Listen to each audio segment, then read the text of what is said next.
येषाभिकन्या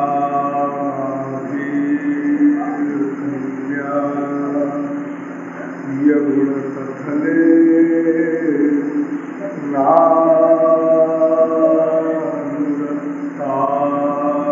नानुरक्तारसव्या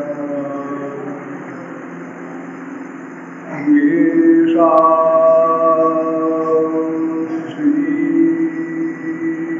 श्रीकृष्णलीला ललितरसकथा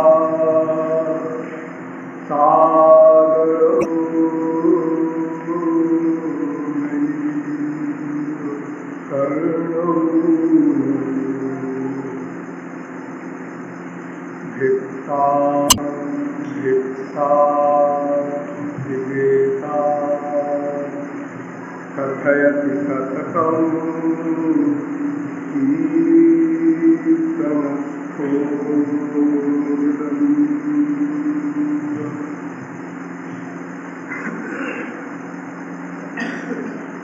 नमः कमलना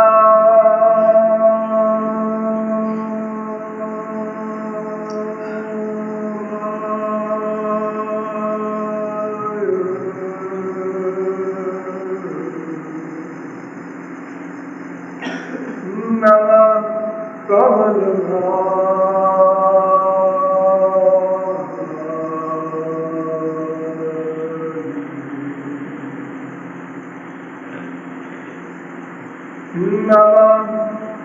नमः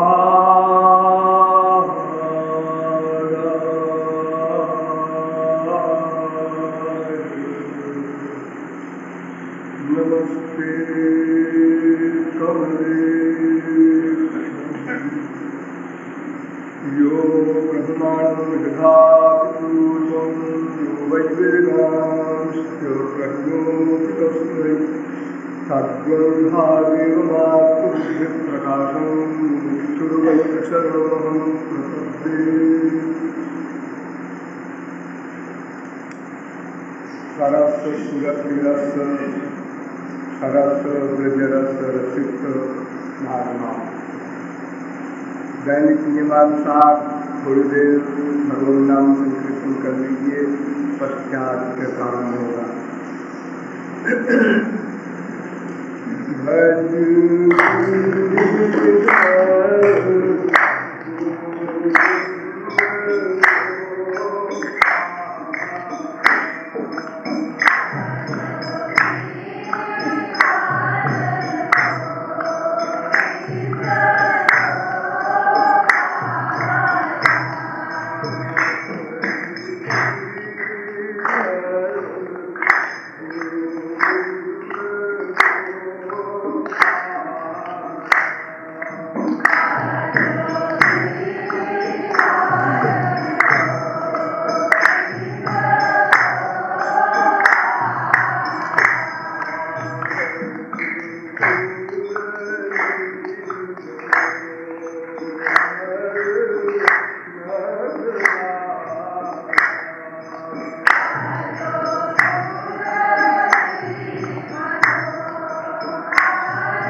वृंदावन बिहारी लाल की जय।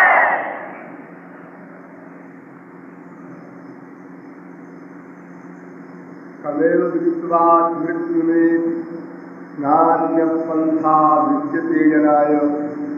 इस वेद मंत्र की व्याख्या करते हुए आप लोगों को यह बताया गया कि विश्व का प्रत्येक जीव आनंद स्वरूप ईश्वर का अंश होने के कारण एकमात्र आनंद ही चाहता है और उसी आनंद प्राप्ति के हेतु अनादिकाल से प्रतिक्षण प्रयत्नशील भी है। किंतु आनंद कहाँ है, कैसे मिलेगा, इन दो प्रश्नों का उत्तर न समझ सकने के कारण अनंत जन्मों के प्रयत्न के पश्चात भी आनंद का लवलेश भी नहीं प्राप्त हो सका। अतएव विचार किया गया तो पता लगा कि ईश्वर प्राप्ति से ही आनंद की उपलब्धि हो सकती है। अतएव ईश्वर तत्व पर विचार किया गया। वेदांतिकों ने बताया ईश्वर अदृष्ट है, अव्यवहार्य है, अग्राह्य है, अलक्षण है, अचिंत्य है, अर्थात सर्वथा अप्राप्त है। क्योंकि ईश्वर प्रेरक है, इंद्रिय मन बुद्धि प्रेर्य है, ईश्वर धारक है, इंद्रिय मन बुद्धि धार्यमान है, ईश्वर शासक है, इंद्रिय मन बुद्धि शास्य है, ईश्वर ज्ञाता है, इंद्रिय मन बुद्धि ज्ञेय है, ईश्वर दिव्य है, इंद्रिय मन बुद्धि प्राकृत है, साथ ही ईश्वर सर्वज्ञ है, जीव अल्पज्ञ है। इतना ही नहीं, ईश्वर अनेक विरोधी धर्मों का अधिष्ठान भी है। वो अणु से अणु भी है, महान से महान भी है, वो चलता भी है, नहीं भी चलता, वो दूर से दूर भी है, समीप से समीप भी है, वो इंद्रिय मन बुद्धि रहित भी है, इंद्रिय मन बुद्धि के विषयों को भी ग्रहण करता है, वो अजायमान भी है, बहुधा विजायमान भी है, वो अकर्ता भी है, वो कर्ता भी है, वो सृष्टिकर्ता भी है, वो न्याय करता भी है, वो कृपा करता भी है, वो सबके भीतर भी है, सर्वव्यापक भी है, सबसे बाहर भी है, नित्य धाम गोलोक आदि में भी है, वो एक भी है, वो अनेक भी है, अर्थात अनेक विरोधी धर्मों का अधिष्ठान भगवान महानतम बुद्धिमान ब्रह्मादिकों की बुद्धि से भी अज्ञेय है और अनेक विरोधी धर्मों का अधिष्ठान होना यह भगवान का नेचर। किंतु हम निराश हो गए, जब ईश्वर अज्ञेय है तो फिर बिना ज्ञान के हम ईश्वर को मानेंगे कैसे, अतएव आस्तिक भी नहीं बन सकते। किंतु पुनः वेदांतिकों ने बताया कि वह ईश्वर अपनी कृपा से जिसको अपनी अलौकिक शक्ति प्रदान कर देता है, वो अनिर्वचनीय अपरिमेय अपौरुषेय दिव्य शक्ति प्राप्त जीवात्मा उस परमात्मा को जान लेती है, देख लेती है एवं कृतार्थ हो जाती है। उस ईश्वर कृपा का भी आधार बताया गया। ईश्वर शरणागति से ही ईश्वर कृपा होगी और शरणागति मन को ही करनी है, क्योंकि बंधन और मोक्ष का कारण केवल मन ही है और वह मन अनादिकाल से संसार के शरणागत है और उसका निश्चय है कि संसार में वह परमानंद है, आज नहीं तो कल अवश्य मिलेगा। अतएव सर्वप्रथम संसार से मन को पृथक करना है, तदर्थ संसार का परिज्ञान परमावश्यक प्रतीत हुआ। पश्चात संसार तत्व पर भी विचार किया गया और बताया गया कि संसार सत्य भी है, मिथ्या भी है, ईश्वर निर्मित यह बाह्य जगत सत्य है, किंतु जीव के अंतःकरण द्वारा निर्मित यह हमारा मानसिक जगत मिथ्या है। किंतु इन दोनों संसारों का परस्पर संबंध है। ये भीतर का मानस जगत बाह्य जगत को पाकर बढ़ जाता है और यदि बाह्य जगत को नहीं भी पाता तो भी अपने प्राक्तन अनुभव के द्वारा, चिंतन द्वारा बढ़ता है। अतएव यदि बाह्य जगत समाप्त भी हो जाए तो भीतर का संसार समाप्त नहीं हो सकता, किंतु यदि भीतर का संसार समाप्त हो जाए तो बाह्य जगत कुछ हानि नहीं पहुंचा सकता। ये भी बताया गया कि संसार के किसी पदार्थ में सुख नहीं है। जो व्यक्ति जिस वस्तु में जितनी मात्रा का बार बार सुख का चिंतन करता है, उसका उस वस्तु में लगाव हो जाता है, और जिसका जिस वस्तु में जितनी मात्रा का लगाव होता है, उसकी उस वस्तु की उतनी ही मात्रा की कामना पैदा होती है, और कामना की पूर्ति में लोभ, कामना की आपूर्ति में क्रोध पैदा होता है। इस प्रकार हम दोनों ओर से चक्की में पिस रहे हैं।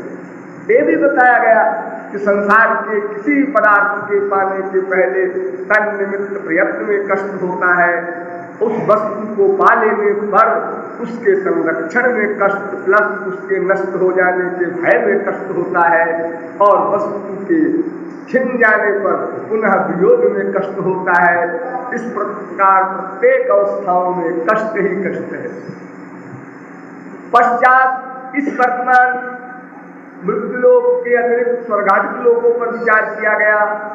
वेदाधिकों के द्वारा ज्ञात हुआ कि स्वर्गाधिक लोक भी शोक से परिपूर्ण है, उनके परिणाम में भी दुख है, वे भी नश्वर है, लिमिटेड है, और वहाँ भी इसी माइक भौतिक जगत की भांति समस्त आदि व्याधियां हैं। इसी प्रकार वहाँ भी सब दुखी हैं। इतना ही नहीं, वहाँ हम लोगों से एक बात कम है, और वो ये कि स्वर्ग लोक के लोग साधना नहीं कर सकते, कुछ क्रियमाण कर्म नहीं कर सकते, कुछ बना नहीं सकते। वे केवल अपने इस मृत्युलोक के किए हुए कर्मों का फल ही भोगते हैं। अतएव जैसे ही वो फल का समय समाप्त हो जाता है, वे स्वर्गलोक के निवासी कूकर कूकर कीट पतंगादि योनियों में पटक दिए जाते हैं। अतएव हमें निश्चय करना होगा कि ब्रह्मलोक पर्यंत के ऐश्वर्यों में अथवा मायाधीन किसी भी पर्सनैलिटी में आनंद का लवलेश भी नहीं। और यह भी बताया गया कि संसार में दुख भी नहीं है। इस प्रकार यदि हम बार बार चिंतन के द्वारा इन दोनों सिद्धांतों को दृढ़ करें तो संसार से राग भी समाप्त हो जाए और द्वेष भी समाप्त हो जाए, और हमारा मन रिक्त हो जाए, अर्थात विरक्त हो जाए, खाली हो जाए। ऐसा मन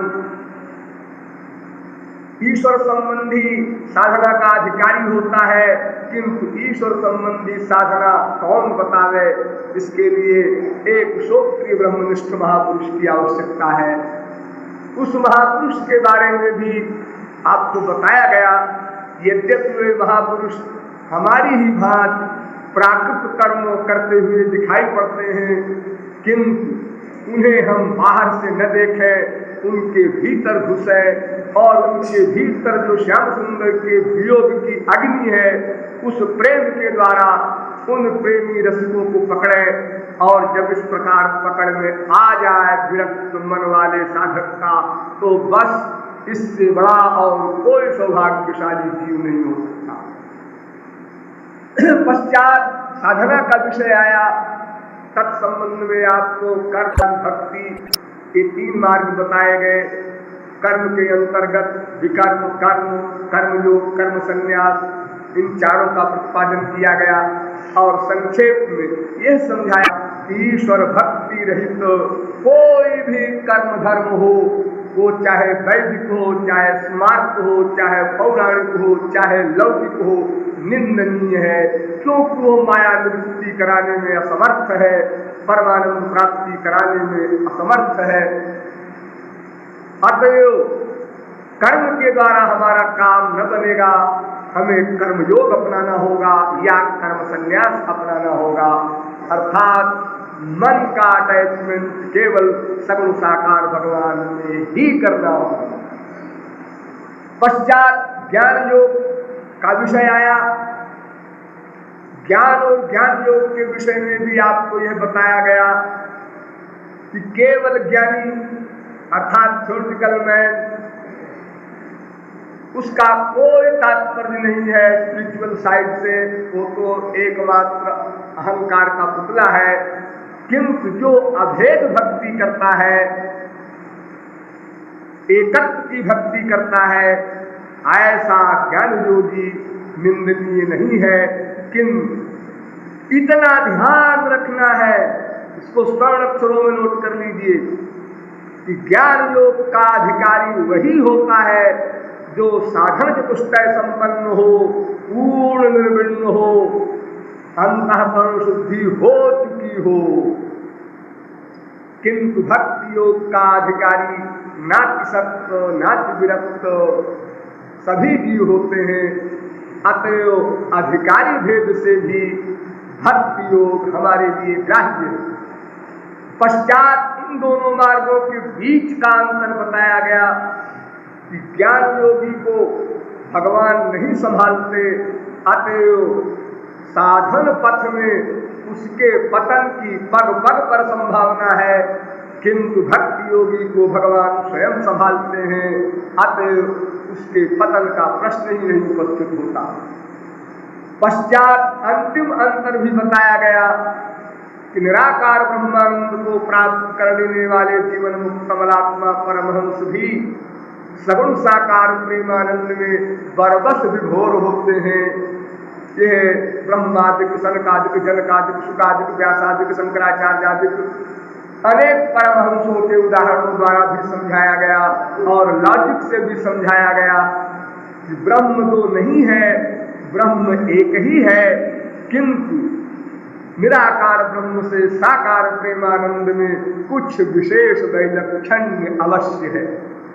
इसे जो समझ लीजिए, एक परमहंस कहता है कि विश्वेश्वरो सुधिया गलिते विभेदे भावेन भक्ति सहितेन समर्चनीय प्राणेश्वर चतुरया मिलिते चित्ते शैलांचल व्यवहितेन निरीक्षणीय। जैसे कोई एक पतिव्रता स्त्री हो, उसका अपने पति से बहुत प्यार, मान लो किसी का हो, तो दोनों का मन मिल जाना, इसी का नाम प्यार। तत्व प्रेम कर ममरु तोरा जानत प्रिया एक मन मोरा, सो मन रहत सदा तो ही पाही, तो जान प्रीति रीति यही माही। ये भगवान राम ने सीता के लिए संदेशा भेजा, दोनों का मन मिल जाए। लेकिन जैसे मिला हुआ मन होता है, ऐसे ही निराकार ब्रह्मानंद है। लेकिन मन मिल जाने में वो रस नहीं है जो रस अपने गुरुजनों के सामने, जैसे कोई नववधू अपने पति को घूंघट से गुरुजनों की आंख बचाकर चोरी से देखती है और फिर सावधान होकर अपनी दृष्टि को नीचे कर लेती है। यह थोड़ी थोड़ी देर का उसका अवलोकन जो रस देता है, वो रस मन मिलने मात्र में नहीं। प्राणेश्वर चतुरया मिलते पिचित्ते चैलांचल व्यवहितेन निरीक्षणीय। ये परमहंस कह रहा, यूं समझिए, जब राम सीता लक्ष्मण वनवास के समय जा रहे थे, लोगों ने पूछा जनमिका सीता से, ये कौन है तुम्हारे और ये कौन है तुम्हारे? तो सीता जी ने लक्ष्मण जी के लिए तो बड़ी नॉर्मल मुद्रा में कह दिया और ये चुप। आजकल की स्त्रियां हमारे हस्बैंड बड़े जोर से बेहयाई कहते ऐसे नहीं कहा सीता ने। फिर बहुरी बदन विधु अंचल ढाकी पियतन चितई भव करी बाकी अखंजन मंजू तिरिछे नैननी निज पिय काहे नहीं सिय सैन। इशारे इशारे में कह दिया। इशारे में सब बातें हुई, मुंह से नहीं कहा ये मेरे पति होते हैं या इनके बड़े भाई हैं या पप्पू के पापा हैं। संसार में अनेक तरह से लोग बोलते हैं, ऐसे नहीं कहा। केवल रसिकता से अपनी उस दृष्टि और भाव और उस आंचल से मुख ढांक करके उस अदा से, तो वो रस विलक्षण रस है भक्तों का जो इंद्रियों से भी मिलता है, वो ज्ञानियों को नहीं मिलता। इसका बड़ा सुंदर चित्रण किया है गौरांग महाप्रभु के समय में। एक रामानंद राय थे, तो रामानंद राय प्रकांड वेदज्ञ शास्त्रज्ञ थे। उनसे शास्त्रार्थ हुआ एक प्रकार से गौरांग महाप्रभु। तो गौरांग महाप्रभु ने क्वेश्चन किया, महाराज आप तो सब शास्त्र वेद के मर्मज्ञ हैं, ये बताइए मनुष्य का क्या कर्तव्य है। सीधा सा प्रश्न है, यही एक प्रश्न ही है वास्तव में, और प्रश्न ही क्या बने। समझदार आदमी का तो एक ही प्रश्न है बस, मनुष्य का क्या कर्तव्य है।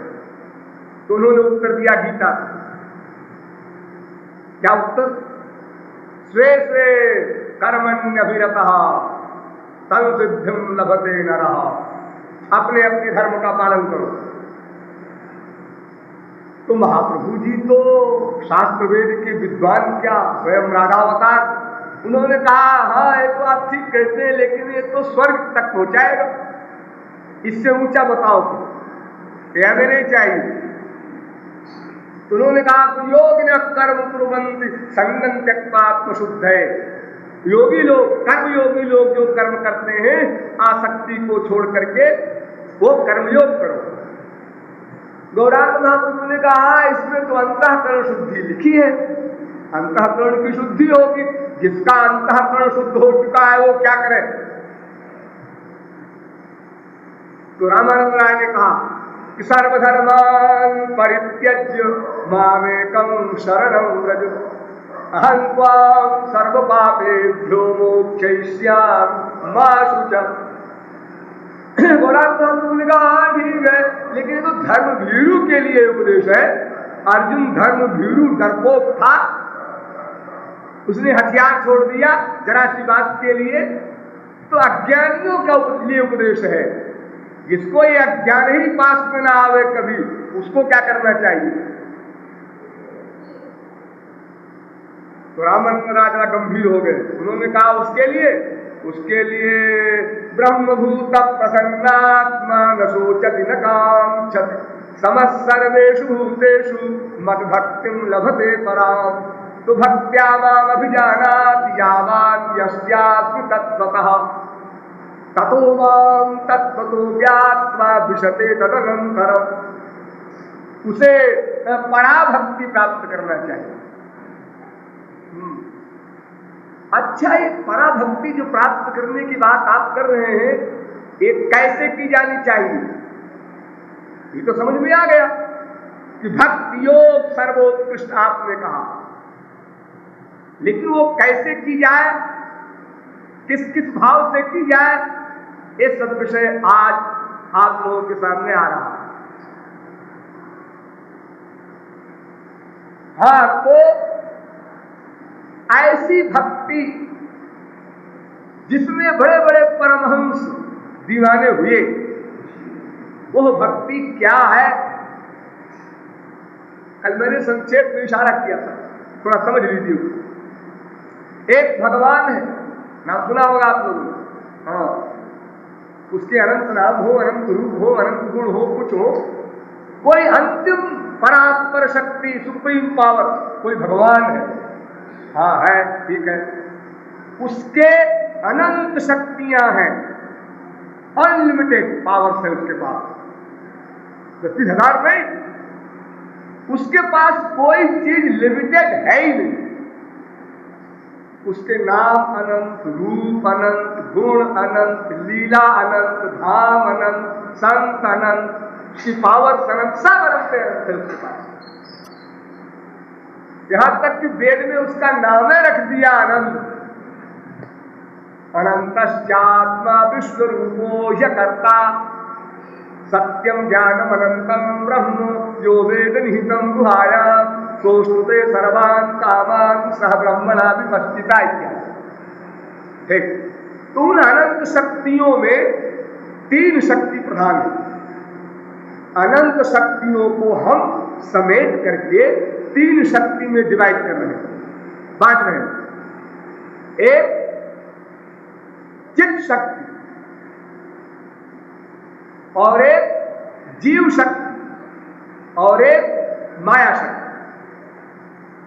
तो जीव शक्ति तो हम लोग है ही हैं, और जो हमारे ऊपर हावी है वो माया शक्ति है, उसको भी हम लोग सुनते ही हैं, अनुभव करते ही हैं, जो कोई शक्ल हमको नहीं दिखाई पड़ती। और एक शक्ति है भगवान की, पर्सनल पावर है, स्वरूप शक्ति कहते हैं। तो जीव शक्ति तो न्यूट्रल है, भगवान का अंश भी है, माया के अंदर में भी है, तटस्थ है, और माया शक्ति बहिरंग है। और वो चित्त शक्ति जो स्वरूप शक्ति है वो उनकी पर्सनल पावर है, उनकी अपनी स्वरूप शक्ति। अब जीव शक्ति को छोड़ दीजिए यहीं पर, माया शक्ति को छोड़ दीजिए, अब एक शक्ति को दीजिए, स्वरूप शक्ति।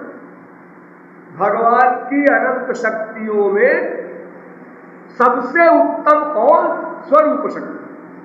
स्वरूप शक्ति भी 3 प्रकार की, सत, चित, आनंद, ये 3 स्वरूप शक्ति भगवान। तो इन स्वरूप शक्तियों में भी सदंशे संधिनी, चिदंशे समृद्ध, आनंदांशे लादिनी, सत से संधिनी शक्ति पैदा हुई, चित्त से समृद्ध शक्ति पैदा हुई, और आनंद जो स्वरूप शक्ति थी प्राइवेट, उससे लादिनी शक्ति पैदा हुई। तो सबसे प्राइवेट आनंद ब्रह्म, आनंद ब्रह्म का भी सारभूत तत्व यानी मक्खन, ये लादिनी शक्ति।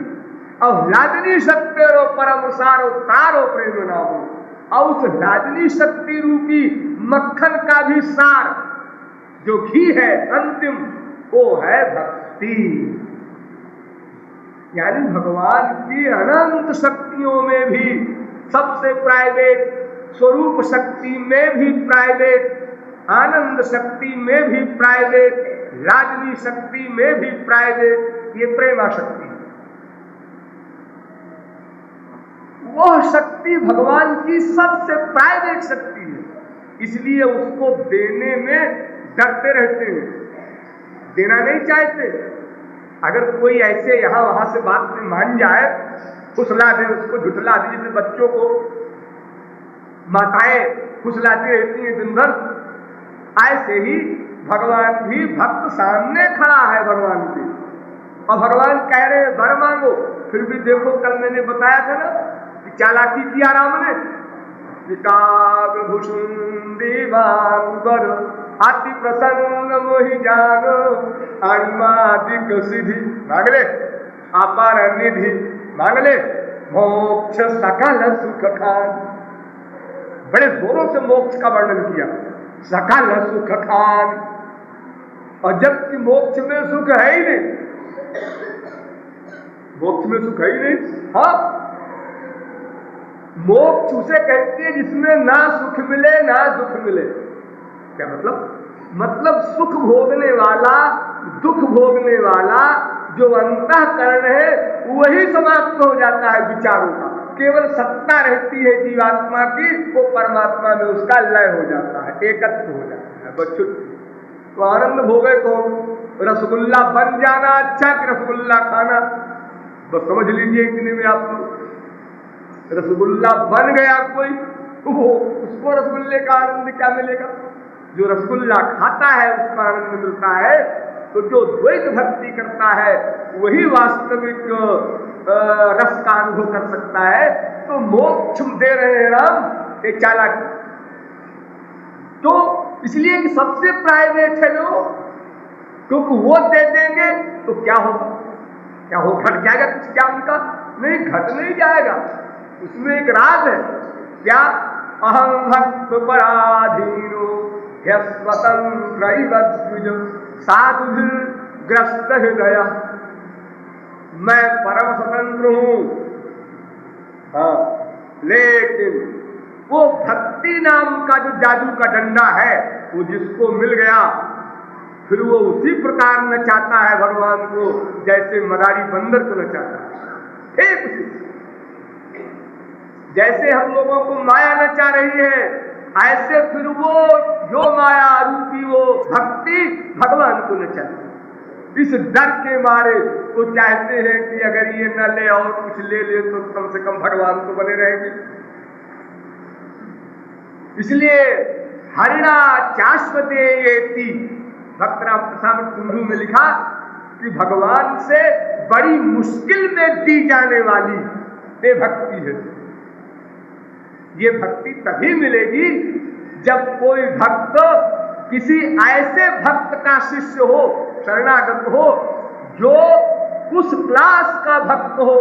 जाहि न चाहिए कबहु कछ, तुम सन सहज स्नेह। क्यों प्रेम करते हो भगवान से जी? क्यों प्रेम करते हैं? क्यों करते हैं? हाँ जी, कोई काम करेगा तो कारण होता है उसका। तुम भगवान की भक्ति करते हो क्यों? मोक्ष के लिए। एक गंदी बात है, भगवान के दर्शन के लिए। दर्शन? भगवान का दर्शन क्या पुण्य रखता है? अरे भगवान का दर्शन वगैरह तो बड़ी मामूली चीजें हैं, मामूली चीज है। हाँ, भगवान सामने खड़े होते हैं तो आप लोगों ने क्या पढ़ा है ग्रंथों में? भक्त भगवान से वर मांगता है। क्यों जी? अब भगवान का दर्शन तो हो रहा है, आप क्या मांग रहे हो? अरे अभी तक मांग रहे थे दर्शन दो गिरधारी, अब गिरधारी सामने खड़े हो गए। अब महाराज आ गया? हाँ आ गए, अच्छा थैंक यू। अब आपसे कुछ मांगना है? मांगना है? अरे अब मैं आ गया, अब भी मांगना है? जी हाँ, आप कोई ऐसी बड़ी चीज छोड़ रही है, अब आप अपने को समझे रही है बहुत बड़ा। अरे आपको तो हमने इसलिए बुलाया है कि एक चीज चाहिए हमको। क्या चीज चाहिए? वही अविरल भक्ति विशुद्ध सब, वही अनपायनी भक्ति, निर्भरा भक्ति, विशुद्धा भक्ति, गुणातीता भक्ति, परा भक्ति, वो चाह रहा है। तो भगवत दर्शन तो नीति कक्षा में हो गया, भगवत दर्शन के अलावा वो भक्ति मांग रहा है जिसके अंडर में भगवान होगा। तो क्या लिंक बनेगी?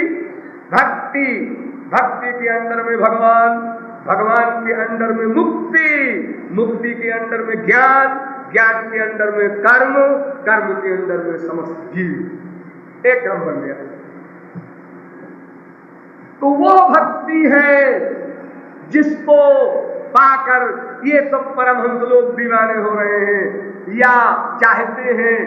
सबको नहीं मिलती, तथा किसी किसी को मुक्तानाम अपि सिद्धानाम नारायण परायण सुदुर्लभ प्रशांतात्मा कोटिष्वपि महामुने, करोड़ों परमहंसों में किसी एक को भक्ति मिलती है। और वो कैसे मिलती है? उसमें कोई क्वालिफिकेशन होता है, कोई इंटरव्यू गया उसके लिए, कोई ऐसी कोई शर्त है? एक शर्त क्या? तत्र गीतादिसूक्तानां चतुर्णाम अधिकारिणाम मध्ये यस्मिन् भगवतः कृपा स्यात् तत्प्रियस्य वा सक्षीण तत्तद्भावः स्यात् शुद्ध भक्त्यधिकारिवान् यथेवा शौनकादिश्च इत्यादि। भक्तरसामृत सिंधु। क्या मतलब? उस परमहंस पर जब कोई प्रेमी रसिक कृपा कर देगा, रसिक कृपा से मिलेगा वो ब्रजरस, उसके लिए और कोई साधन नहीं है। साधन उघई अनासंगई प्रलभ्या सुचिरादपि भद्रता मृत्युंदु, अनंत साधनों से भी अलग है। तो जब कोई भक्त रसिक कृपा कर दे किसी परमहंस पर, तब उसको भक्ति रस मिल सकता है, और वो भी मुक्त होने के पहले, अर्थात शरीर छोड़ देने के पहले। अगर शरीर छोड़ दिया और भगवान में लय हो गया, अब उसमें से नहीं निकल सकता, इम्पॉसिबल। तो ऐसी भक्ति तो भगवत कृपा गुरु कृपा से ही मिलेगी। स्वाभाविक बात है, सिद्ध बात है। जब परमहंसों को नहीं मिलती तो फिर हम कौन सा कमाल करेंगे कि उस भक्ति को पालेंगे। हाँ ठीक है, लेकिन घबराने की बात नहीं। वो भक्ति संत के द्वारा मिलती है।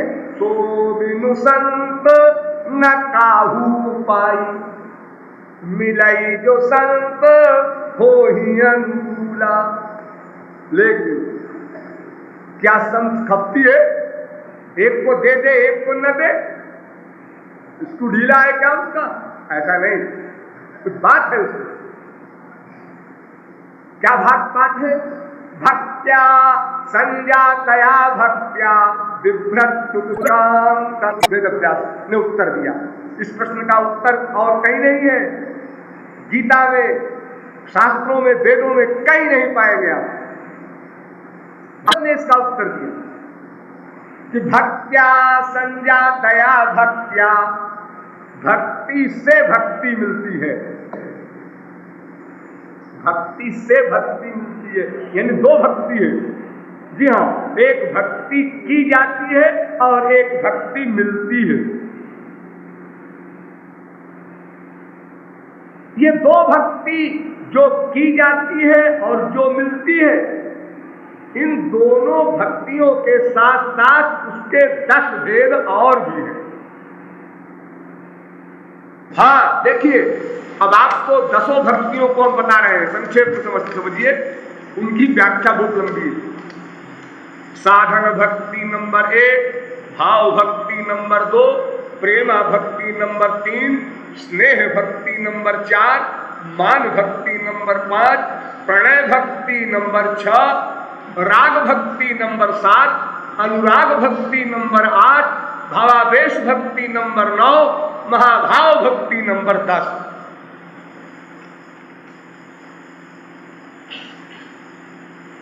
इसमें साधन भक्ति, भाव भक्ति, ये 2 भक्ति तो करनी है, बाकी सब मिलनी है।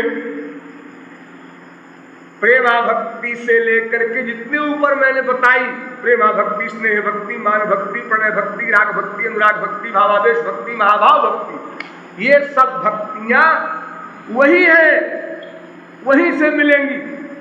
यानी ये सिद्ध भक्तियां हैं, ये करने वाली नहीं है।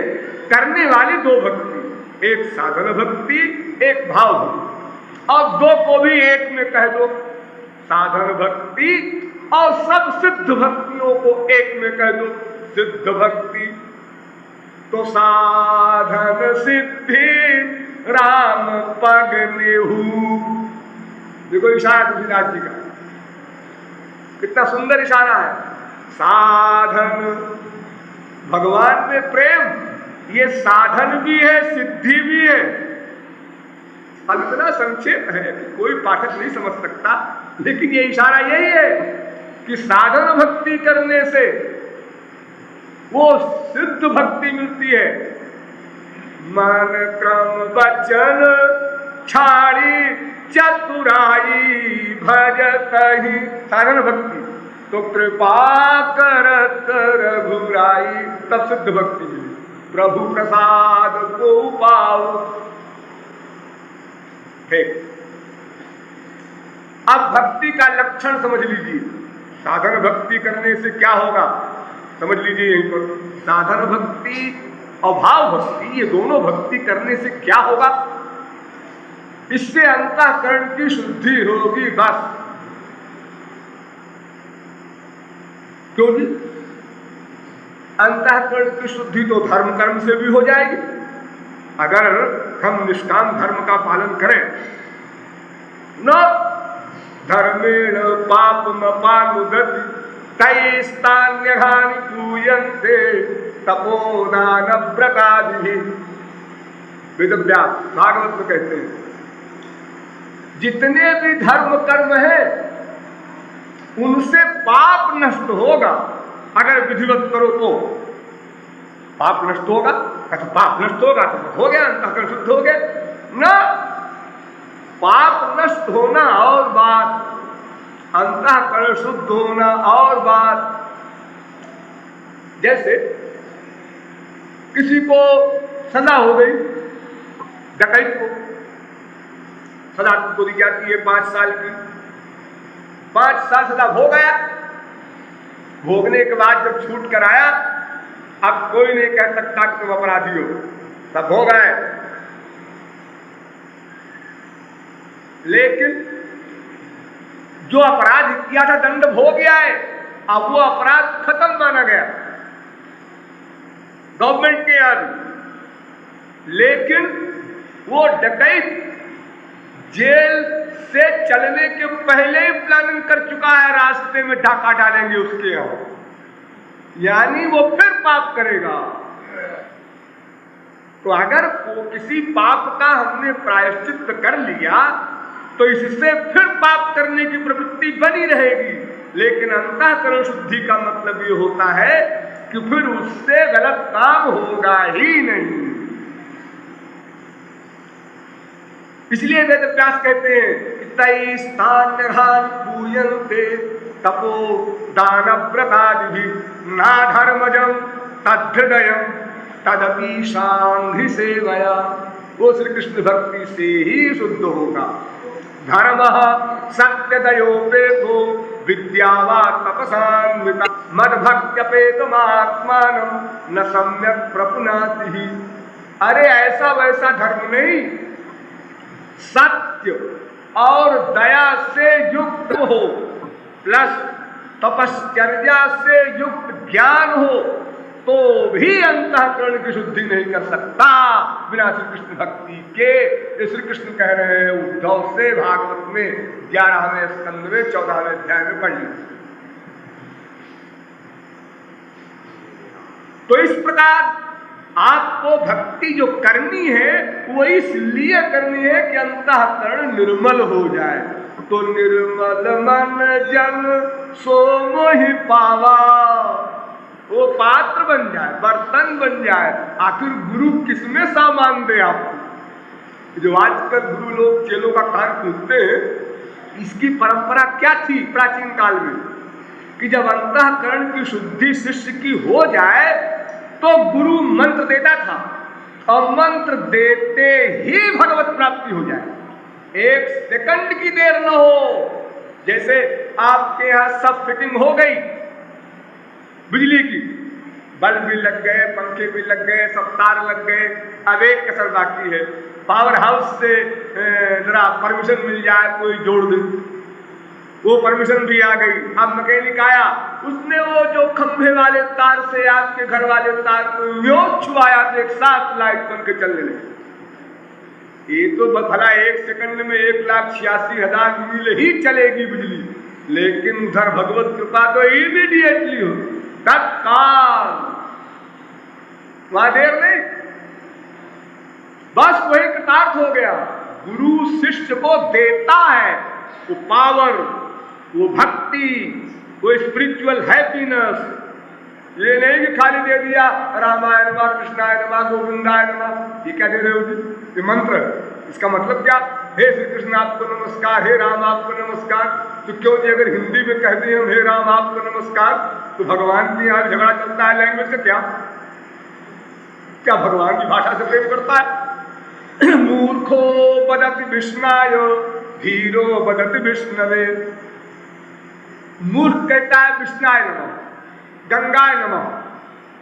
तमाम पंडे हमारे देश में ऐसे हैं, और पंडे पुजारी तो कोई संस्कृत के विद्वान होते नहीं, और तमाम लोग उनके यहाँ आते ही हैं, तो वो अपना ऐसे काम चलाऊ बोलते हैं, रामाय नमः, वैसे गंगाय नमः, वैसे विष्णुवाय नमः, वैसे हराय नमः, हर जगह अपना वो आय लगा देते हैं बेचारे। वो विष्णवे नमः, हरे नमः, गंगाय नमः, कहाँ उनको आवे? तो भगवान नहीं देखते कि तुमने विष्णवे कहा है कि विष्णाय कहा है, वो तो ये नोट करते हैं कि तुमने अंतःकरण से कितने % सरेंडर करके कहा। ये ऊपर वाला नोटे नहीं करते। गंगाए कह रहे हो कि जमुनाए कह रहे हो कि वेद मंत्र बोल रहे हो, इससे भगवान से कोई मतलब। तो जो आपको भक्ति करनी है उसका लक्षण सुनिए। अहैतु व्यवहिता या भक्ति पुरुषोत्तमे, भागवत। सर्वोपाधि विनिर्मुक्तम तत्परत्वेन निर्मलम ऋषिकेण ऋषिकेश सेवनम भक्तिरुच्यते। नारद पंचरात्र। गुणरहितम कामनारहितम प्रतिक्षण वर्धमानम अविच्छिन्नम सूक्ष्मतरम। नारद भक्त सूत्र। सर्वाभिलाषिता शून्यम ज्ञान कर्माद्यनावृतम आनुकूल्येन कृष्णानुशीलनम भक्तिरुच्यते। भक्तृता मृत्यु। हाँ, समझिए संक्षेप में इसका अभिप्राय। पहली शर्त, भक्ति करने वाले के लिए पहली शर्त क्या? सर्वाभिलाषिता शून्यम, सब प्रकार की इच्छाओं को छोड़ना होगा। बस यही गाड़ी रुकी। बहुत ध्यान से सुनिएगा। अब जो समय आज और कल और हम दे रहे हैं, ये एक एक क्षण आपके काम का है, प्रैक्टिकल साधना करने के लिए। अब और सब तो बातें हो गई पंडिताई की, अब करने वाली बात भी सामने आपके आएंगी। हाँ, तो सब प्रकार की इच्छाओं से रहित माने क्या होता है? सब प्रकार की इच्छा, कितने प्रकार होते हैं? अरे कितने प्रकार के दिनों, ये समझ लो कि श्री कृष्ण की इच्छा के अतिरिक्त जितनी इच्छाएं बची वो सब प्रकार की इच्छाएं हैं। छुट्टी बढ़िया सी परिभाषा बना लो इसे। और अगर आप पंडिताई में जाना ही चाहो तो सुन लो, धर्म, अर्थ, काम, मोक्ष, ये 4 प्रकार की इच्छाएं होती हैं। इन चारों इच्छाओं से रहित अगर ये 4 आपने बोलना चाहे तो और 4 सुन लो। तामस इच्छा, राजस इच्छा, सात्विक इच्छा, मुक्ति इच्छा। ये 4 इच्छा छोड़। अगर आप कहें हम तो 3 छोड़ेंगे, अरे मान लो कोई खपती ऐसा कहे तो 3 छोड़ दो, लेकिन जो मैं बताऊं वो इहलोक की इच्छा, परलोक की इच्छा, मोक्ष की इच्छा। चलो 4 को हमने 3 में कह दिया। अगर कोई कहे हम 2 ही छोड़ेंगे, हम 2 बताओ आपको। भुक्ति की इच्छा, मुक्ति की इच्छा। ये भाव होता है ना, भाव लाइन ऊपर की अलग अलग होती है, वो भाव लाइन मिल गई मां। जब जीवात्मा परमात्मा इनका मिलन नहीं हो रहा है तो उतनी एरिया का नाम भुक्ति, और मिलन हो गया तो हो गई मुक्ति। ये 2 चुड़ैले, भुक्ति मुक्ति स्पृहा यावत् पिशाची। ये पिशाची नहीं है 2 ठो। एक भुक्ति यानी ब्रह्मलोक पर्यंत के ऐश्वर्य का नाम भुक्ति, जहां संसार है, और एक मुक्ति। और ये भुक्ति नाम की डाकिनी तो कम खतरनाक है, लेकिन मुक्ति नाम की डाकिनी बहुत खतरनाक है। क्यों? ये भुक्ति नाम की डाकिनी जिसको लगी है उसको तो ये चांस है कि संसार में आते जाते रहेंगे, कुत्ते बिल्ली गधे बनने के बाद फिर मनुष्य बनेंगे, और कभी कोई रसिक मिल जाएगा और हमारी समझ में वो रसिक बैठ जाएगा और हम उसके शरणागत हो जाएंगे, तो एक दिन प्रेमानंद मिल जाएगा।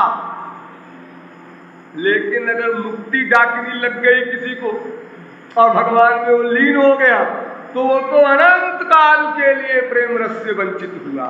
अब वो निकल तो सकता नहीं भगवान। अब बेचारे को प्रेमानंद कैसे मिलेगा? इसलिए दोनों डाकिनी है। तो ये भुक्ति मुक्ति की कामना हमें छोड़नी है। यहीं पर हमारी गाड़ी रुकी है। खूब कान खोलकर सुन लीजिए। चाहे आज हमारी प्रार्थना से आप लोग मान लीजिए और चाहे करोड़ों जन्मों के बाद फिर किसी के द्वारा आप ये उपदेश सुने और तब मान लीजिएगा, एक दिन मानना पड़ेगा।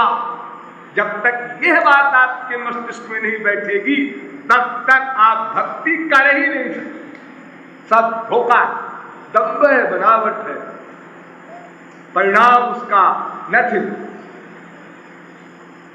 तो इस संसार संबंधी इच्छा, अरे मोक्ष कौन चाहता है जी, उसको ऐसे ही किताब की बात है। हाँ, संसार वाली इच्छा जो हम लोगों को है ये बड़ी भयंकर है। धन, पुत्र, मित्र, स्त्री, पति, प्रतिष्ठा, ये तमाम संसार की जो बीमारियां लगी हैं हम लोगों को, ये बड़ी भयंकर है। तो इन्हीं के बारे में थोड़ा समझ लीजिए गहराई से। हाँ जी, हमारे देश में जितनी ईश्वर भक्ति दिखाई पड़ रही है, यदि यह ईश्वर भक्ति इस सिद्धांत के अनुकूल हो, इतना समय बर्बाद लोग कर रहे हैं, कीर्तन, भजन, पूजा पाठ, जप तप घर घर में हो रहा। और जब एक क्वेश्चन करता है विदेश का आदमी, क्यों जी आपकी इंडिया में तो घर घर स्पिरिचुअलिज्म है, आध्यात्मिकता है, घर घर में लोग भगवान को, देवी को, शंकर को, विष्णु को, किसी न किसी को मानते हैं, लेकिन इतना करप्शन आपके देश में क्यों है?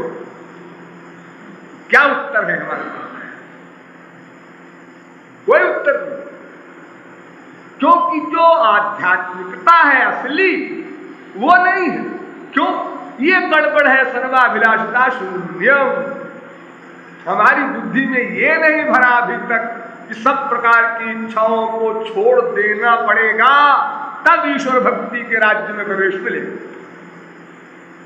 प्रवेश ही नहीं, वो तो जीरो में गुणा हो रहा है, कोई फल नहीं मिलेगा। तो अब जरा थोड़ी बात कर ले उन लोगों से। क्यों साहब, ये संसार संबंधी कामना आप भगवान से क्यों करते हैं? क्यों करते हैं? क्यों करते हैं? क्यों करते हैं?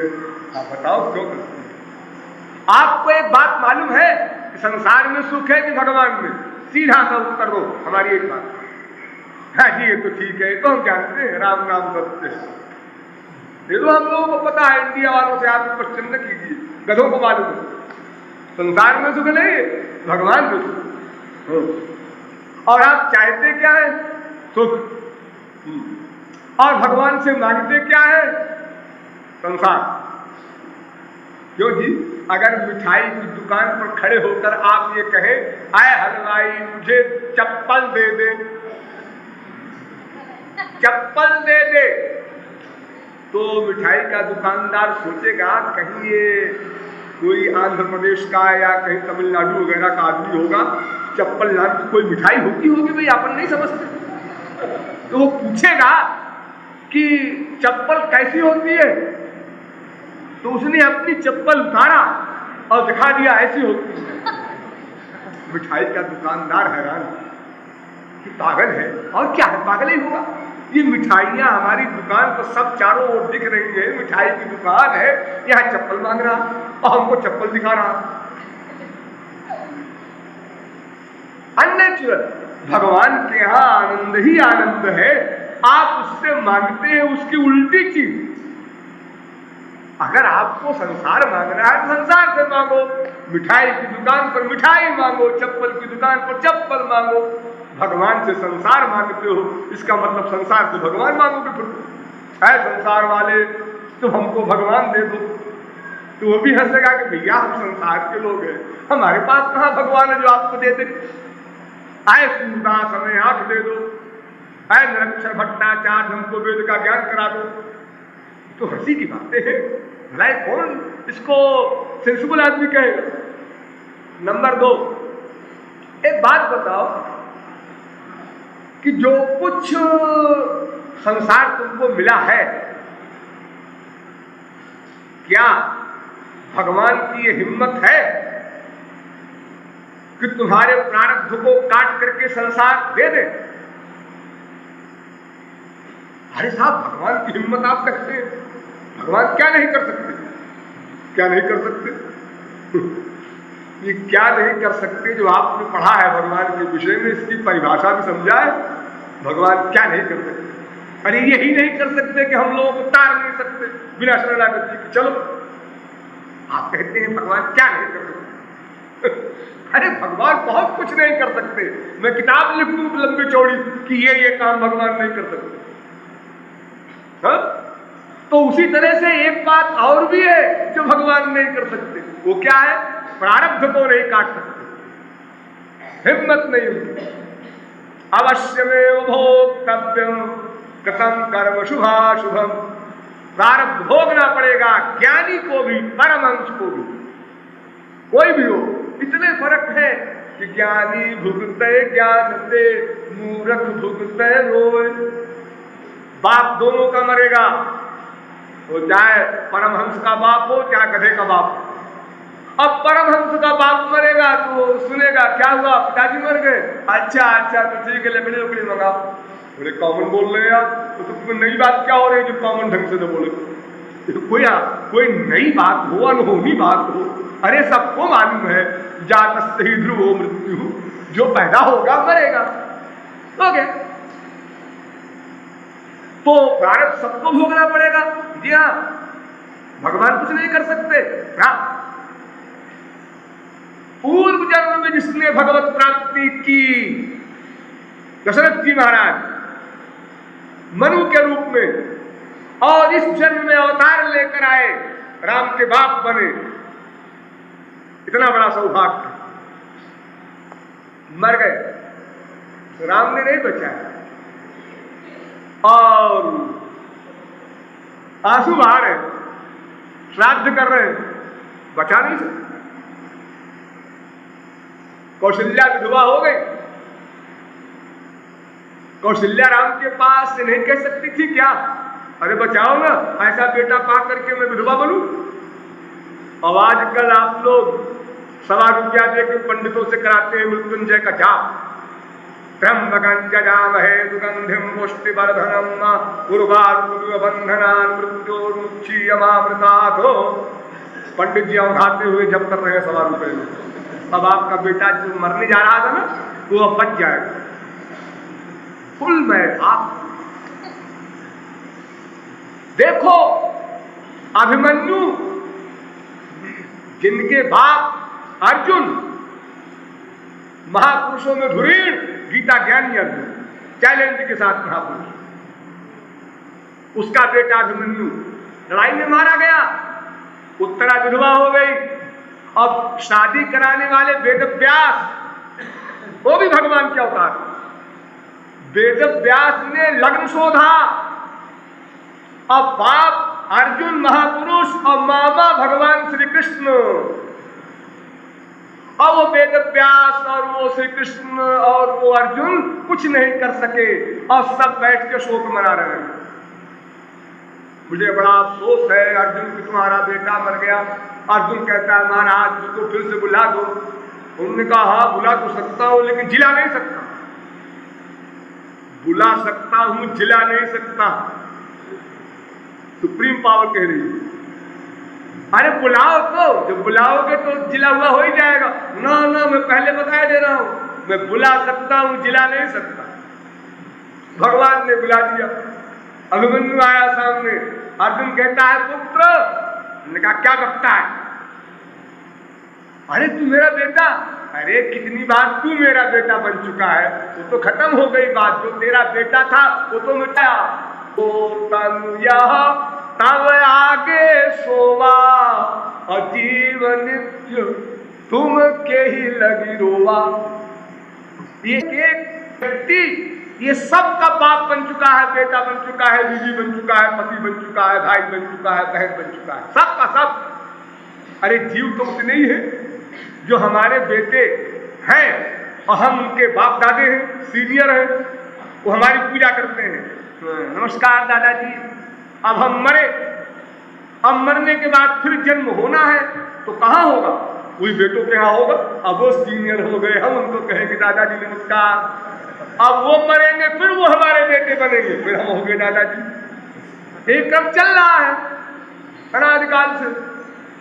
तो अभिमन्यु कहता है तुम हमको बेटा कहते हो?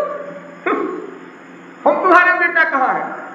तुम्हारा बेटा तो वो शरीर था, वो हम छोड़ आए हैं, उसका आचार डाल लो, मन में आए तो कर लो।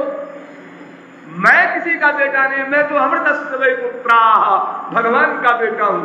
लेकिन भगवान सामने बैठे हैं, वो कुछ नहीं कर सकते, क्योंकि कानून है, वो कोर्ट का मामला है।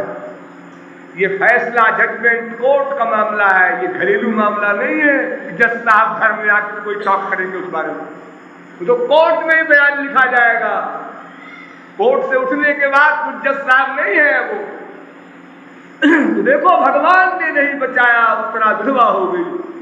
आज का जमाना होता तो कितनी गालियां पाते वेद व्यास, अरे इस गधे को कुछ नहीं आता है, लग्न शोधा 16 वर्ष की उम्र में लड़की विधवा हो गई। क्या लग्न शोधा है इस पंडित में? अरे बताओ, ये 18 पुराण के बनाने वाले भगवान के अवतार वेद व्यास को हजारों गालियां पड़ती। आए श्री कृष्ण तुम भगवान कहते हो? अरे मेरा बेटा मरा हुआ है सामने, अब कुछ नहीं करता। अरे काहे तो तुम श्री कृष्ण से कहते हो? तुम ही तो हो महापुरुष अर्जुन। राम भक्त का करी न सकाही, का करी न सकाही, और बेटे को जिलाए न सकाही। देख तो रहे हो सब, आप कहते हैं का करी न सकाही। भोगना पड़ेगा कोई हो तो। क्यों जी, ये बड़े बड़े जिनके बाप महापुरुष मामा भगवान, ब्याह कराने वाले ये भगवान के अवतार, वे तो विधान को न काट सके, और हम लोग चवन्नी अठन्नी में विधान काटने चले, वो भी दूसरे के द्वारा। ए पंडित जी तुम कर देना, जब तो मेरा बेटा अभी उठ के चलने लगेगा। अरे कुछ तो हाफ मैड होते हैं, कोई बात नहीं, ये तो फुल मैड हो गए। कुछ सेंस ही नहीं, ये समझते हैं भगवान 2 कौड़ी का है, उसको हम चवन्नी अठन्नी में उलट देंगे। अरे जब दुनियावी गवर्नमेंट का एक्ट बदलने में कितनी मेहनत पड़ती है, देखो इतने वर्षों में संशोधन हुए हैं हमारे देश में थोड़े से, तो फिर स्पिरिचुअल गवर्नमेंट के कानून आप बदल देंगे? वो तो आकाश के हैं, सदा एक से रहते, उसमें कोई चेंज नहीं होता। तो फिर आप संसार भगवान से कैसे मांगते हैं? वो कैसे देगा आपको? 5 पांडव वनवास में हैं और 5 महापुरुष हैं, और 5 की श्रीमती द्रौपदी भी महापुरुष है। और श्री कृष्ण देख रहे हैं, हाँ वो जंगल में विराट के डंडे खा रहे हैं, घास की रोटियां खा रहे हैं, छुप कर रहना पड़ा उनको 1 साल, वो भी दुख होगा, और श्री कृष्ण उनकी तरफ है, कुछ नहीं करते। अगर हम लोग कुछ रहे होंगे उस समय, तो हम लोगों से किसी ने अगर कहा होगा श्री कृष्ण भगवान है, अरे देखा बड़े भगवान है, देखा क्या हाल हो रहा है 5 पांडव, ऐसे ही भगवान होते। अरे भगवान होते तो अपने भक्त की दुर्दशा देखते, ये नहीं होते। तो हम ये भूल जाए कि संसार का कोई भी प्रारब्ध के विपरीत तत्व हम भगवान से ले लेंगे, फिर हमारा भगवान से प्यार ही कहाँ है अभी जो हम उनसे मांग रहे हैं कोई चीज। और नीचे आ जाओ, अगर हम ये भी मान लें कि आपको भगवान दे देगा, तो दे देगा कब? जब आपका भगवान से कनेक्शन जुड़ जाएगा। वो तो जुड़ा नहीं, आप संसार मांग रहे, अगर वो जुड़ जाता तो संसार को मांगते हैं। अगर भगवान आपको प्रिय लगता तो बेटे के मरते समय या बीमार होते समय आप ये भगवान को, हनुमान को, देवी देवता को क्यों पुकारते? जो आज घर घर में एक बालाजी हैं, एक देवी जी हैं, एक खोपड़ा जी हैं, कुछ चढ़ाओ 1.25 से लड्डू, वो भी अभी नहीं, काम हो जाएगा तो उसके बाद चढ़ाएंगे। ये जोकरी हम लोग करते, भूल जा गए हम लोग अपने सनातन धर्म को। भगवान को छोड़ दो, संसार में ही आप किसी से कुछ मांगते हैं तो उसके पहले कुछ संबंध होता है। ऐसे कार खाली जा रही है और आपने कहा है कार रोको, कहिए साहब क्या बात, हमको क्या आवश्यकता है, बहुत जल्दी और बहुत सीरियस, तो हमको आप बिठाए चलिए। तो कार का मालिक अकेला बैठा है कार में, तो कहता है ड्राइवर चलो खामखा हमारा जलाया पेट्रोल चारा लेगा, गाड़ी खड़ी हुई है फिर चलेगी, पेट्रोल महंगा है। और अगर परिचित है, कोई संबंध है उससे, तब तो फिर कहेगा महाराज जी आप पैदल जा रहे हैं, आइए ना गाड़ी में बैठिए। नहीं मैं जरा पैदल घूम रहा हूँ। तो गाड़ी में घूमिए ना। अरे गाड़ी में क्या घूमेंगे जी, पैदल घूमना है, थोड़ा शारीरिक व्यायाम करने के लिए हम घूम रहे, जबरदस्ती हमसे कह रहा है गाड़ी में बैठो। ये कौन सी रिस्पेक्ट है, हम व्यायाम भी न करें तुम्हारे लिए, हमेशा गाड़ी में बैठे रहे। और वो मांग रहा है, इतना सीरियस मामला है उसका, बेटा मरने जा रहा है, दवा लेके उसको पहुंचना है जल्दी, उसको कहते हैं स्कूटी ला, क्योंकि संबंध नहीं है। तो भगवान से हमारा प्यार नहीं तो हम किस बूते पर मांगते हैं। फिर भी आप लोगों में बहुत से लोग यहाँ ऐसे बैठे हैं जो लाड़ में कहा करते हैं गोष्ठियों में, एक बार फिर ऐसा हुआ कि मेरा बेटा सीरियस बीमार हुआ, फिर मैं गया बालाजी के मंदिर में और जय हनुमान ज्ञान गुणसागर जय विष्णु लोग जाकर तो हमने हनुमान चालीसा का पाठ पढ़ा, तो बेटा हमारा ठीक हो गया। मैं जो ऐसे लौट करके आया वैसे वो बोलने लगा। है चमत्कारी हनुमान जी, हमारी सुन लेते हैं। ये बात आप लोग कहा समय गलत होगा। अगर आपकी भगवान सुन लेते हैं, हम मान भी लें, तो फिर आप भगवान से यही क्यों नहीं मांगते जो प्रहलाद ने मांगा था, कामानां हृदय संरोहम भवतस्तु वरम। मैं ये मांगता हूं कि आपसे कुछ न मांगू, मैं ये वर मांगता हूं कि आपसे या किसी से मुझे मांगने न पड़े, कभी ये मांगने की बीमारी छीन लो महाराज, क्योंकि तुम आज ये मांग रहे हो कल फिर दूसरी चीज। अरे हर क्षण में आपकी कामनाएं पैदा होती है, कहां तक आप मांगेंगे। तो परिणाम क्या होगा कि जब आप कोई चीज मांगेंगे, अगर वो संस्कार के अनुसार या पुरुषार्थ के अनुसार मिल गई, तो आप समझेंगे भगवान ने सुन ली, हनुमान जी ने सुन ली। तो क्या होगा, साक्षात फायदा होगा। क्या फायदा होगा, हमारा प्यार बढ़ जाएगा भगवान में, श्रद्धा बढ़ जाएगी। हाँ ठीक, लेकिन ऐसी हजारों कामनाएं आपके पैदा होंगी और हर बार आपकी आदत पड़ी रहेगी। हनुमान जी कल तो आपने सुन लिया था, आज भी सुन लीजिए, और संस्कार के अनुसार या पुरुषार्थ के अनुसार आपका काम नहीं बना आपकी बात, तो आप कहेंगे अरे यार कुछ ऐसे ही लगता है, तो बात पहली वाली गलत थी। तो इस प्रकार आप कभी आस्तिक बनेंगे, कभी नास्तिक बनेंगे, दिन में 10 बार चेंज होगा। आप ईश्वर भक्ति क्या करेंगे, आप उनकी सत्ता को, उनमें दयालु जो गुण है उसी को नित्य नहीं मानते। आप अपने मुआफिक जो बात होगी उसी समय आप मानेंगे दयालु है, और जो अपने खिलाफ बात हुई तो फिर वो उसके उल्टा मानना पड़ेगा। अगर आपको संसार के पाने पर ईश्वर की कृपा, संत की कृपा मानते हैं कंफ्यूजन में, तो संसार के नष्ट हो जाने पर आपको भगवान का कोप मानना पड़ेगा। बस हो गया, नास्तिक हो गया। इसलिए संसार संबंधी कामना अगर करना भी हो तो कम से कम इतनी कृपा करो कि भगवान से न करो, उसको छोड़ दो, और बाकी जगह करो जहां करना है। संसार में करो, करना तो वहां भी नहीं चाहिए, लेकिन अगर फिर भी आप कहें साहब तो करना ही है, तो बाबा जहां करना है वहां करो, वहां ना करो जहां नहीं करना है, वहां कोई लाभ नहीं मिलेगा। और थोड़ी बहुत साधना हम करना चाहते हैं वो भी नष्ट हो जाएगी। और ये बताओ कि अगर भगवान तुमको संसार दे भी दे, चलो ये भी बात और बड़ो एक कदम आगे, अगर तुमको भगवान संसार दे भी दे तो तुम्हारा क्या हाल होगा। फिर तुम्हारा ये हाल होगा कि देखो लोग मंदिर बनवाते हैं और मंदिर में नहीं आते, लोग मंदिर के बड़े बड़े दर्जों पर रहते हैं लेकिन लेक्चर में नहीं आते। क्यों नहीं आते, हमको भगवान की क्या जरूरत है, हम करोड़पति जो है,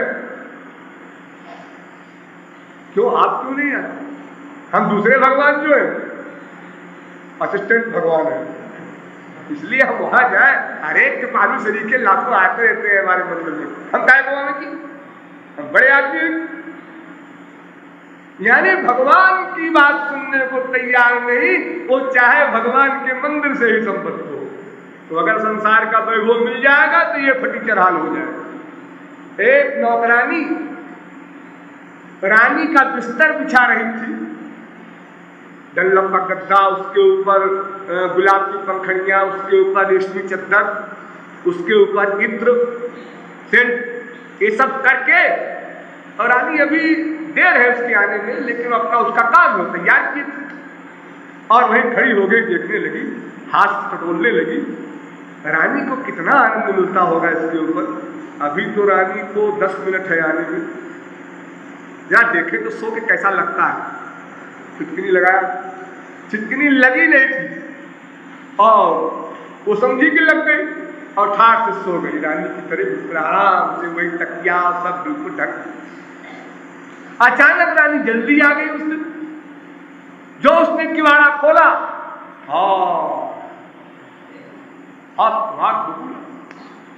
बताइए क्रोध का क्या हाल होगा उसमें रानी, और नौकरानी का क्या हाल होगा कि वो खाट से उठने भूल गई डर के मारे। कहां भागे, क्या करे, क्या जवाब देंगे। बड़ी मुश्किल में बेचारी उठी, हाथ जोड़ खड़ी हुई, कांपती हुई।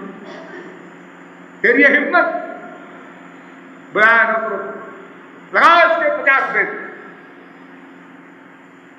ऑर्डर रानी का, कौन क्या कह सकता है। और फिर अपराध भी ऐसा है कि सभी लोग कहेंगे हाँ, अरे इसने 50 नहीं 100 बेत काम किया है। एक बेत पड़ा, दूसरा पड़ा, चीखने लगी। 50 बेत तक चीखती गई जोर जोर से। जितना बेत पड़े उतने दर्द हो। 51वें बेत पर वो हंसने लगी नौकरानी। तो रानी ने कहा कि पागल हो गई लगता है, मत मानो।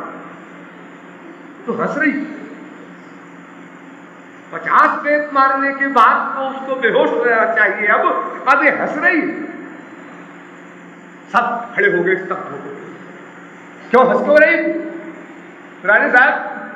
इसलिए हंस रही हूं कि मैं तो 1 मिनट के लिए इस पलंग पर लेटी तो 50 बेत खाया मैंने। आप दिन रात लेटती हैं तो भगवान आपको कितने बेत मारेगा?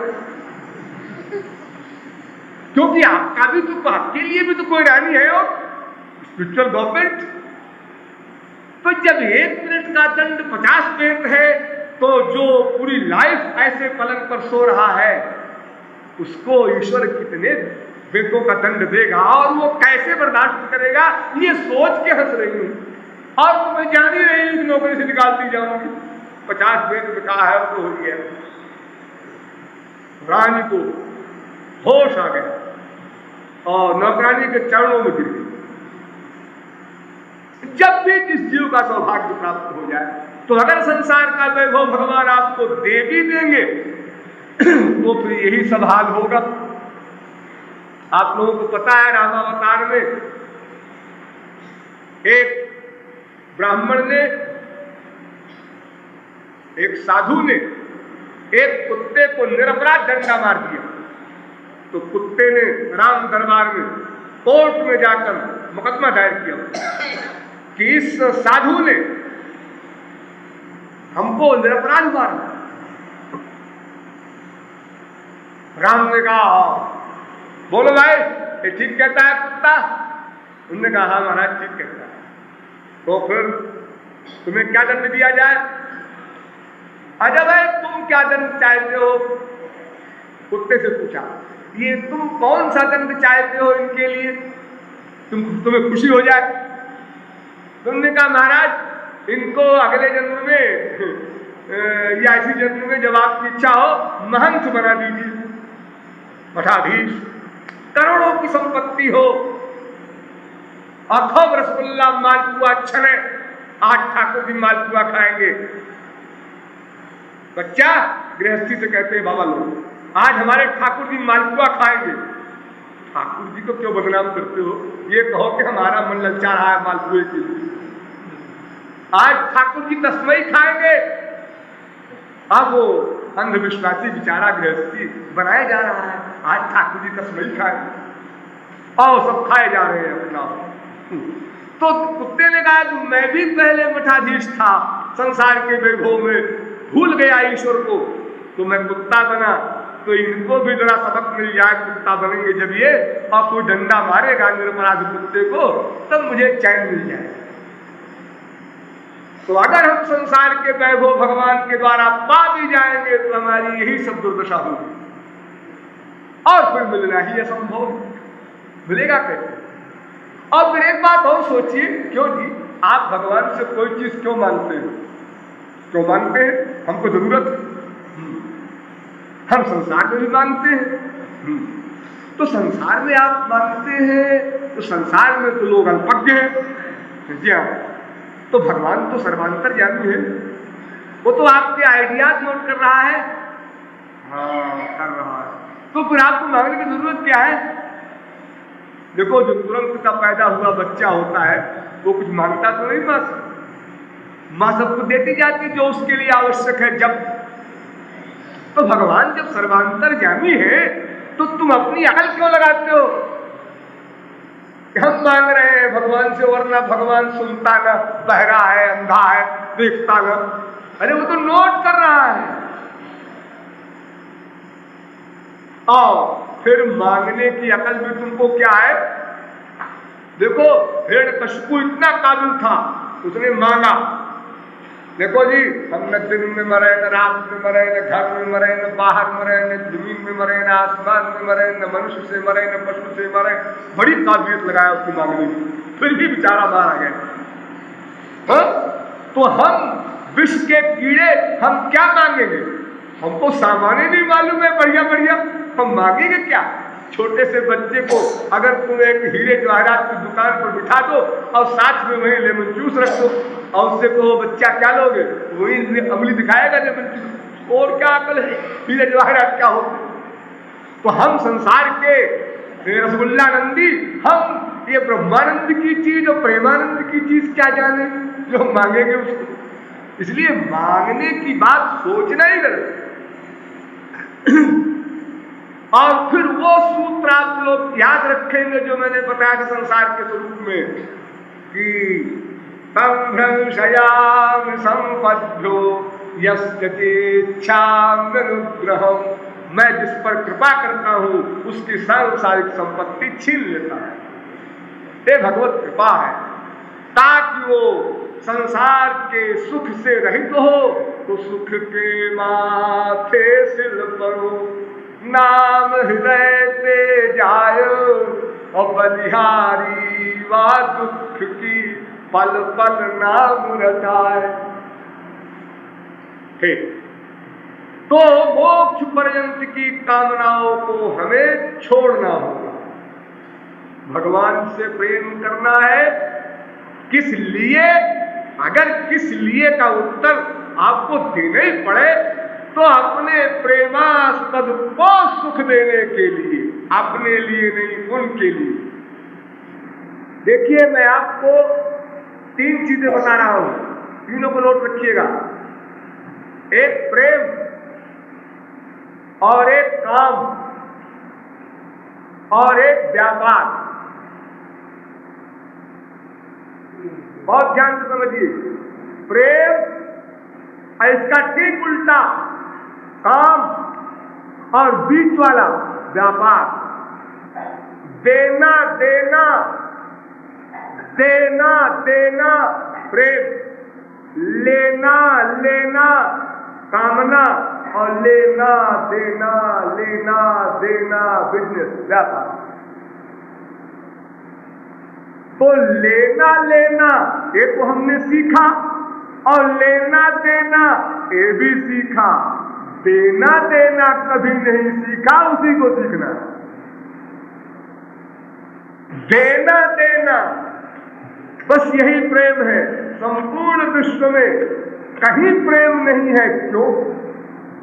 इसलिए कि देना किसी ने कभी सीखा ही नहीं। और अगर कहीं दिखाई पड़ता है देना, तो 4 पैसा देना ताकि 8 पैसा लेना, ये उसमें छुपा हुआ है लेना। आप पान खाइए, पैसा और आप पैसे की बात क्यों करते? मिठाई खाइए तो माता आप फिर पैसा दिए भाग जाते। अरे मेरा पैसा आप ही के बचत करो। ये जो 3-4 रुपया 5 रुपये 6 रुपये खर्चा किए जा रहा है, देना देना कर रहा है। अब तो मालूम कहते हैं कि देना देना किसी ने सीखा ही नहीं। अरे ये जो कर रहा है 4-5 रुपया खर्चा, ये उसका बीमा करना चाहता है तो बीमा में 50 रुपया वसूल करेगा। ये चालाकी है उसकी। ये इसको इतनी रिश्वत दे रहा है, इसके ओट में इतना बड़ा स्वार्थ छुपा हुआ है इसका। बिना स्वार्थ के विश्व में कहीं भी कोई किसी के लिए कुछ भी नहीं करता। नेचुरल नियम है, आकाश के नियम है। तो ये जो देना देना आप देखते हैं, ये भी लेना लेना है इनडायरेक्ट में। 10 रुपया दे के और 100 रुपया लेने की स्कीम है। देखो लॉटरी का टिकट सब खरीदते हैं आप लोग। हाँ खरीदते हैं। ये आप कितना रुपया खर्च कर रहे हो? आप कहते हैं रुपए की बड़ी कमी है, शायद इसीलिए तो खर्च कर रहे हैं। इसलिए रुपए कमी है, तो रुपए कमी है तो आपने कितने रुपए खर्च किए होंगे? अरे साहब 400-500 रुपए खर्च कर दिया होगा होंगे, तो हमेशा खरीदते हैं लॉटरी। लेकिन क्या बताएं, लक खराब है। जो लक खराब है तो तुम काहे बहुत लक खराब में और खराब किए जा रहे हो? साथ ही पता नहीं शायद निकला। हाँ, ये जो दान कर रहा है गवर्नमेंट को 1 रुपया वो खरीद करके टिकट, अस्पताल बनेगा उससे, अरे अस्पताल को नहीं कर रहा है, वही कर रहा है कि जो वो 56 लाख का चौथाई अब मिल जाए, हाँ वही ना, तो फिर बात सब काम बन जाए। हाँ, ये सब छुपा हुआ है, उसके पीछे बहुत बड़ा लेना लेना। इसलिए ईश्वरीय जगत में आपको चलना है तो देना देना सीखना पड़ेगा। और सवाल देखो, किसको दे रहे हो? दाता को दे रहे हो। जी हाँ, और कौन देने वाला? भिक्षुक। और किसको दे रहा है? दाता को। जी हाँ, चैलेंज के साथ हम मांगेंगे नहीं श्याम सुंदर तुमसे कुछ, समझ गए हैं राष्ट्र को। जो कुछ नहीं मांगता उसी को मिलता है, ये राज समझ लिया हमने। और जो मांगता है उसे कुछ नहीं मिलता, तो हमको पाना है, इसलिए हम कुछ नहीं मांगेंगे। दीयमानम न गृह्णन्ति, देने पर नहीं लेंगे। और कहा सकते हैं, मांगने की बात बोल दे रहे, हम तो केवल तुम्हारे सुख के लिए तुमसे प्यार करेंगे। जो कुछ हमारे पास है वो हम देंगे। अब दिव्य वस्तु तो हमारे पास कोई है नहीं। शरीर प्राकृत, मन प्राकृत, बुद्धि प्राकृत, संसार का सामान प्राकृत। भगवान कहते हैं जो कुछ तुम्हारे पास है बस सब दे दो, गंदी गंदी चीज सब दे दो, और उसके बदले में तुमको हम अच्छी अच्छी चीज दे देंगे। कितना बढ़िया व्यापार है। तुम जो कुछ तुम्हारे पास सब दे दो और मेरे पास जो कुछ मैं सब दे दूंगा, हम दोनों का सट्टा हो जाए। और ये सट्टा हम संसार में खूब करते हैं। ये लड़की दे दिया एक लड़के को, सट्टा का 10 लाख है, कल को फकीर बन जाए, सब बने करते हैं। सट्टा है ना, तो दे दिया तो दे दिया, अब क्या करें? जो फकीर मिलता होगा तो होगा, कोई श्योरिटी थोड़ा ही है 10 लाख कल भी रहेगा। ऐसे ही एक बार ये आत्मा रूपी लड़की दे दो श्याम सुंदर को, सट्टा खेल जाओ एक बार। जो कुछ तुम्हारे पास है सब दे दो, मांग एकम शरणम व्रजो। अरे संसार में तो अनंत बार सट्टा खेले हो, केवल एक बार उधर खेलो तो देना देना देना देना। अब मांगना नहीं, भगवान से नहीं मांगना, किसी भी अवस्था में नहीं मांगना, कोई भी चीज नहीं मांगना। उनके सुख के लिए, उनकी सेवा के लिए हम प्यार करते हैं, बस एक मिनट। देखिए, आप लोगों ने नाम सुना होगा चातक, पपीहा स्वाति के बादल से प्रेम करता है। एक पक्षी है, उससे सबक लेना है। वो क्या करता है? जाचै बारहमास पिए पपीहा स्वाति जल जानो तुलसीदास जुगवत ने ही में मन। 12 महीने याचना करता है अपने प्रेमास्पद से, और हम लोग जब मुसीबत आई तो मंदिर भाग रहे हैं, बाबाओं के पास भाग रहे हैं, हे भगवान को उपकार रहे। और जब मुसीबत टल गई टाइम नहीं मिलता है, वरना हम जरूर आते लेक्चर में। क्या नशा हो जाता है इमीडिएट। 12 महीने प्यार करता है, अवसर की का प्रश्न नहीं है, मुसीबत का प्रश्न नहीं है, और वो अपने प्रियतम के व्यवहार को नहीं देखता। ध्यान दीजिए इस पॉइंट पर। हम लोग जब प्यार करते हैं तो बदला चाहते हैं। हम तो भगवान से प्यार करने गए थे मंदिर में, हमारे घर में चोरी हो गई, ऐसा का भगवान। देखो पपीहा प्यार करता है चातक, तो पापी पाहन दामिनी गरज झारी झकोरी खारी खीझी और ओशन प्रियतम दोष लख तुलसी राग हिरीज। तुलसीदास जी कहते हैं देखो भाई, ये चातक का प्रियतम कितना जुल्म कर रहा है, गरजता है। वो तो कहता है पानी दो, वो गरजता है, चमकता है, ओले गिराता है, पत्थर गिराता है, वज्र तक गिरा देता है, लेकिन रोशन प्रियतम दोष लख। चातक क्रोध नहीं करता, उसके गरजने चमकने पर बलिहार जाता है। जब भीष्म पितामह को मारने के लिए श्री कृष्ण ने उठाया रथ का पहिया, तो भीष्म पितामह हंसने लगे। उन्होंने कहा आओ आगे आओ ना, खड़े करो, चले दोनों के साथ सीना तान करके। लेकिन जब भीष्म पितामह हंसने लगे तो खड़े हो गए, आओ ना आगे।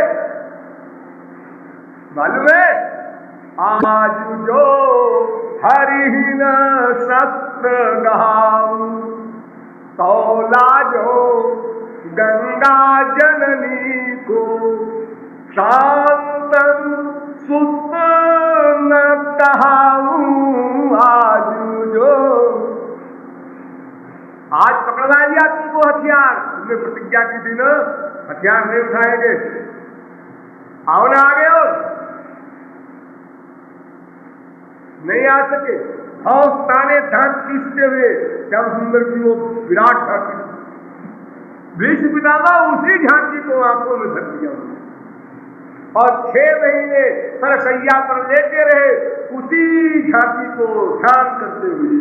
वापट पीत की फहरान, जैसे दौड़े थे गुस्से में, वही झांकी। अपने प्रियतम की कोई भी झांकी हो, सब में आनंद का अनुभव करेगा। आप दिखा रहे ऐसा प्रियतम नहीं चाहे, हाँ ना, उनकी प्रत्येक झांकी में रस है, ऐसा रियलाइज करना होगा। वहां क्रोध नहीं, इतराज नहीं। वो चातक उष्ण काल यरु देह खिन मगपंथी तन ऊख, और चातक बतिया ना रुचि अन जल पीछे रूख। गर्मी बहुत थी, प्यासा हुआ, चक्कर आने लगा। वो चातक एक पेड़ की डाल पर बैठ गया, थोड़ा होश आया, नॉर्मल हुआ, तो उसने कहा अरे ये पेड़ तो नीचे के पानी से सींचा गया है, तो अन्न जल सींचे रूख की छाया से बरुधाम। मैं ऐसे पेड़ की छाया में नहीं बैठना चाहता जिसने मेरे प्रियतम का सम्मान नहीं किया। ये तो नीचे के पानी से सींचा हुआ है और मैं नीचे का पानी पीता नहीं, इसलिए उड़ पड़ा, नहीं खड़ा हुआ पेड़ की शाखा पर, ऊपर बैठे बैठ सका। लेकिन कब तक थक गया, फिर चक्कर आने लगा, फिर एक पेड़ की डाल पर बैठ गया। उसी समय एक बहेलिया जो पेड़ के नीचे पहले से निशाना लगाए बैठा था, उसने देखा आ गया, ये चातक आ गया ठीक निशाने पर, तो बधिक उसने बाण मार दिया। बाण से बिना हुआ वो चातक नीचे गिरा, नीचे गंगा जी बह रही थी, गंगा जी में गिरा। तो उसने कहा कोई बात नहीं, सारे जीवन प्रियतम का प्रेम निभाया, अब मरते समय गंगा जी में मर रहा हूं, मोक्ष मिलेगा ही। लेकिन फिर सोचा अगर मोक्ष मिल गया तो प्रेम पर कलंक हो जाएगा, तो डाकिनी है, ये मैं क्या सोच रहा हूं। तो उसने वो बाण में बिना हुआ अपनी चोट को उसने ऊपर उठा लिया, गंगा जल जाने न पावे अंदर, और उस झटके में प्राण निकल गया। गंगा जल नहीं गया उसके पेट में, उसके पहले ही प्राण निकल गया। तो बध्यो बधिक पार्यो पुण्य जल, अवलटी उठाई चोट, अतुलसी चातक प्रेम पट, मरतहु लगी न खोच। दाग नहीं लगा, निष्कलंक उसका प्रेम। तो मोक्ष पर्यंत की कामनाओं का परित्याग करना होगा, बस उनकी खुशी के लिए हम प्रेम करते हैं, उनके सुख के लिए। अभी कुछ दिन पहले की बात है, 100 वर्ष हुए होंगे, वृंदावन में एक रसिक प्रेम रस में विभोर भावावेश में भागे जा रहे थे। एक प्रेम की अवस्था होती है, ये श्याम सुंदर सामने दिखाई पड़ रहे हैं खड़े हुए, आइडिया नहीं, साक्षात। वो भागे निपटने के लिए, अब बीच में खंभा में टकरा जाए या जो भी सामान हो, तो श्याम सुंदर खड़े हैं दूर। तो बाबा जी भागे तो बीच में झाड़ी थी, उस झाड़ी में उलझ गई जटाऊ। अब आगे कैसे भागे, तो ये समाधि टूट गई। जब समाधि टूटी तो देखा श्याम सुंदर गायब। तुमने कहा मैं समझ गया, मेरे प्रियतम को यही पसंद आया होगा इस प्रकार की झांकी, कि मेरी जटा उलझी है झाड़ी में और मैं खड़ा रहूं। श्याम सुंदर को यही पसंद आया होगा, इसीलिए उन्होंने उलझा दिया, वरना सामने न खड़े होते तो हम क्यों भागते। खड़े रहे 1 दिन 2 दिन 3 दिन 4 दिन 5 दिन 6 दिन 7 दिन, अब भगवान को हारना पड़ा। एक राहगीर बनकर भगवान आए, अब भी 420 असली रूप में आए, और आकर कहा बाबा जी तुमको 7 दिन से देख रहे हैं, तुम्हारी जटा उलझी है, तुम ऐसे अपाहिज हो कि जटा नहीं सुलझा सकते अपनी। तभी तो संत लोग कहते हैं नारी मुई गृह संपत्ति नासी, तो मूड मुढ़ाए भय सन्यासी। वे पढ़े लिखे, घर भी कुछ नहीं, न घर में संपत्ति है, न बीवी है, न बच्चे हैं। उन्होंने कहा अरे यार गिट्टी तोड़नी पड़ेगी पेट के लिए, बाबा जी बन जाओ, खूब मालपुए खूब दावतें होंगी। दुनिया में बेवकूफों की कमी तो रहेगी नहीं कभी भी, इंडिया में खास तो। ओ कपड़ा रंगा हुआ देखा झंडो रंग, अगर कोई पैंट पहन करके श्री कृष्ण और राम भी आ जाए, कोई साहब बाबू जी को जा रहे थे, वो बाबू जी रहे क्या बेटा, ये हम लोग कॉमन सेंस है। तो भगवान ने कहा तुम जटा नहीं सुलझा सकते अपनी। वो बोले, भगवान ने कहा मैं आप ही से पूछ रहा हूं बाबा जी। तो बाबा जी ने कहा जी आप ये मियाँ बीबी के बीच में क्यों पड़ रहे हैं, आपसे क्या मतलब, काजी की मुल्ला। अरे भाई मैं कुछ हूं तभी बीच में पड़ रहा हूं, क्या है आप। अरे मैं वही तुम्हारा प्रियतम हूं। आप स्पष्ट कहना पड़ा भगवान। तो बाबा जी कहते हैं आपने शक्ल देख जाओ शीशे में, ये हमारे प्रियतम है। अपने असली रूप में आए श्याम सुंदर, त्रिभंगी लाल, मुरली मनोहर बन। अच्छा बाबा लो मैं हारा, अब तो ठीक है, नो छूना मत, पराई स्त्री को छूना पाप। अब भी तुम पराई स्त्री हो? अरे अब तो मैं साक्षात रूप में आ गया, अभी डाउट है। अगर विष्णुधाम नंदिनी राधिका कह दे कि हाँ हाँ ये हमारे वही है, तो हम मान लेंगे कि तुम भी हमारे वही हो। यानी मतलब ये कि ठाकुर जी अब फंसे हैं गांव में, जो चाहो तो करवा लो इनसे, इसी बहाने किशोरी जी के भी दर्शन हो जाए। नहीं सुनेंगे नहीं बात पे, तो उनने कहा अच्छा बाबा लो आओ भाई। किशोरी जी को बुलाया, अब जुगल सरकार खड़े हुए, हाँ आप ठीक है, अब मान गए तो हमारे वही हो। तब उनकी जटा सुधी की तपस्या सुधी, यानी अपने प्रेमास्पद के सुख में ही सुखी रहना, यह उज्ज्वल प्रेम जिसके मस्तिष्क में भर जाए वो बेधड़क प्रति सेकंड बढ़ता जाएगा ईश्वर को, प्रति सेकंड। ये नहीं सोचना पड़ेगा 15 साल तो हो गए भजन करते करते, तो हालत और फटीचर हुई जा रही है। भजन करते करते 15 साल हो गए होता, लेकिन हमारा अटैचमेंट बढ़ते ही जा रहा है संसार में। भगवान से डिटैचमेंट हो रहा है, संसार में अटैचमेंट हो रहा है। भक्ति कर रहे हैं भगवान, कहाँ भक्ति कर रहे हैं, आप गड़बड़ में पड़ गए। इसलिए मोक्ष पर्यंत की कामनाओं का परित्याग करना होगा, इसके बिना काम नहीं चलेगा। ये पहली शर्त। और इसके बाद दूसरी शर्त आती है ज्ञान कर्माद्यनावृतम।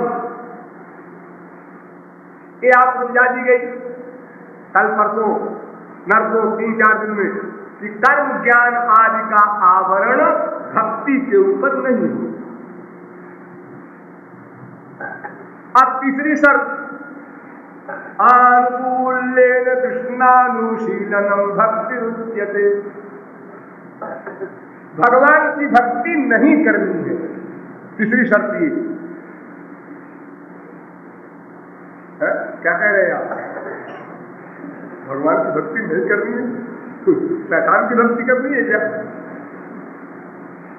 भगवान की भक्ति नहीं करनी है, बेहोश होकर नहीं कह रहा, होश में कह रहा। भगवान की भक्ति करना असंभव है। अरे उनको देखना असंभव है, क्या भक्ति करेंगे आप? भगवान खड़े हो गए अर्जुन के सामने, अर्जुन कांपने लगा, महाराज दया करो, हमें भगवान नहीं चाहिए। ऐश्वर्यस्य समग्रस्य धर्मस्य ऐसे शास्त्रीया ज्ञान वैराग्योश्चैव शरणं भगैति रणं। वो जो उसका वैभव है, भाग है भगवान का, ऐश्वर्य है, वो अगर सोचोगे तो फिर प्रेम करने की तो बात दूर है, कांप जाओगे। कहाँ भगवान, कहाँ हम, वाह क्या बढ़िया प्रेमी, क्या बढ़िया प्रेमास्पद। अरे दुनिया में कोई लड़की किसी लड़के से प्रेम करती है तो पहले सोच लेती है ये किस क्लास का आदमी है। मैं अच्छा छाप, काली कलूटी, कुबड़ी लंगड़ी और प्राइम मिनिस्टर के बेटे से ब्याह की स्कीम बना रही हूँ, तो लोग हंसेंगे, अच्छा जी आप क्या करेंगे राजा के लड़के से। तो फिर ये तो हम बता रहे हैं कूड़ा कबड़ा जगत का हाल, और वहां अनंत कोटि ब्रह्मांड नायक जिसके मुस्कुराने मात्र से अनंत ब्रह्मांड बन जाता है, जिसके श्वास के रोकने मात्र से अनंत ब्रह्मांड का प्रलय हो जाता है, वो मेरा बेटा बनेगा, वो मेरा स्वामी बनेगा, वो मेरा प्रियतम बनेगा, वो मेरा सखा बनेगा। अरे ये सब प्लानिंग कहाँ कर रहे हो? अपनी हैसियत में रहो। डर जाएगा, कोई जीव प्यार करने की कल्पना नहीं कर सकता। अरे जब भगवान का एक अंश नरसिंह, जब नरसिंह भगवान का अवतार हुआ तो देवताओं ने कहा भाई इतना बड़ा काम किया भगवान ने हम लोगों का, इसका वेलकम, अभिनंदन करना चाहिए। हाजिर चलो भाई। तो देवताओं ने कहा कि अपनी तो हिम्मत है नहीं उनके सामने जाने।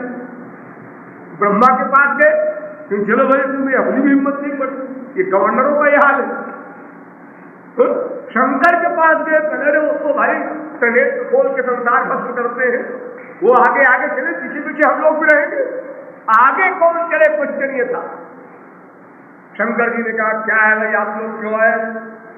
महाराज उनका अभिनंदन करना है वो सेंट्रल गवर्नमेंट का, तो आप आगे आगे चलिए। आगे कौन चले ये प्रश्न है। ब्रह्मा जी भी तैयार नहीं होते, इंद्र भी तैयार नहीं होता, बृहस्पति सरस्वती कोई तैयार नहीं होता, कहते हैं पीछे रहे, तो आगे कौन है? क्योंकि जब साहब गुस्से में है तो जो आगे आएगा पता नहीं उसमें पड़ जाएगी। तो पहली बात पीछे वाले का नंबर बात क्या है, तब तक वो भाग पड़ेगा अपना। तो शंकर जी ने कहा मैं वहां तो मैं भी नहीं जा सकता हूं, इस समय नहीं जाऊंगा। तो प्रहलाद मुस्कुराए, उन्होंने कहा अच्छा आप लोग मेरे पीछे पीछे आइए, मैं चलता हूं आगे। प्रहलाद आगे आगे मुस्कुराते हुए चले जा रहे हैं और नरसिंह भगवान का वो रूप नरसिंह भगवान ने देखा, वो दहाड़ते हुए उस शेर की आवाज, सिर तो शेर का था ना, उन्होंने प्रहलाद को उठा लिया। एक अपने हाथ पर प्रहलाद का दोनों पैर और एक से उनके सिर पर हाथ रख दिया और नाचने लगे नरसिंह। तब शंकर जी ने कहा चलो मैं चलता हूं। अरे अब तो गधा भी चला जाएगा, अब क्या। जब भगवान का शांत रूप, सौम्य रूप, आनंदमय रूप हो गया तो अब कौन नहीं जाएगा। अब तो शंकर जी भी तैयार, ब्रह्मा जी कहते हैं हम चलेंगे आगे आगे, सब आगे आगे नाम लिखाने को तैयार हो गए। तो भगवान से प्यार नहीं कर सकता कोई जीव। भगवान की जब परिभाषा आप समझेंगे डिटेल में कभी, तो आप कहेंगे भाई अपना तो कोई हिसाब नहीं बैठेगा। कहा वो कहा हम दुनियावी बड़े आदमी से मिल नहीं पाते। अगर आप लोग मिलना चाहे प्रेसिडेंट से, ये हमारी एक इच्छा है, हम प्रेसिडेंट से मिलना चाहते हैं, तो पूछिए लोगों से कैसे मिला जाएगा। परमिशन क्यों मिलना चाहते हो और क्यों ढूंढे, पहले क्यों मिलना चाहते हैं, आप हैं कौन, क्यों मिलना चाहते हैं। अगर वो क्यों सही उतरेगा तो आपको टाइम मिलेगा, वरना तो हर एक कोई चला जाए हम किसी से मिलना चाहे दिन भर ही क्या करें प्रेसिडेंट साहब और काम क्या करें फिर वो। तो देखो एक साधारण संसार के लोगों से मिलने में हमें इतनी कठिनाई है, दोस्ती करने को कौन कहे। तो फिर भगवान से हम प्यार करेंगे, प्यार कर सकेंगे, ये कल्पना नहीं की जा सकती। तो भगवान से प्रेम नहीं हो सकता। और प्रेम करना उनको छोड़ के और कहीं नहीं करना है। हम प्रेम कर सकते नहीं, क्योंकि वो इतनी दूरी है कि जहां बुद्धि जा नहीं सकती है। कोई संत कहे, कोई शास्त्र कहे, ठीक है सुन लेंगे, हाथ जोड़ लेंगे, हाँ भाई आप लोग ठीक है कहते हो।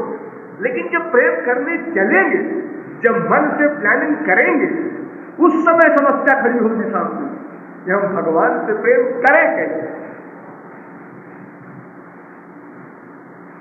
भगवान उस तत्व का नाम है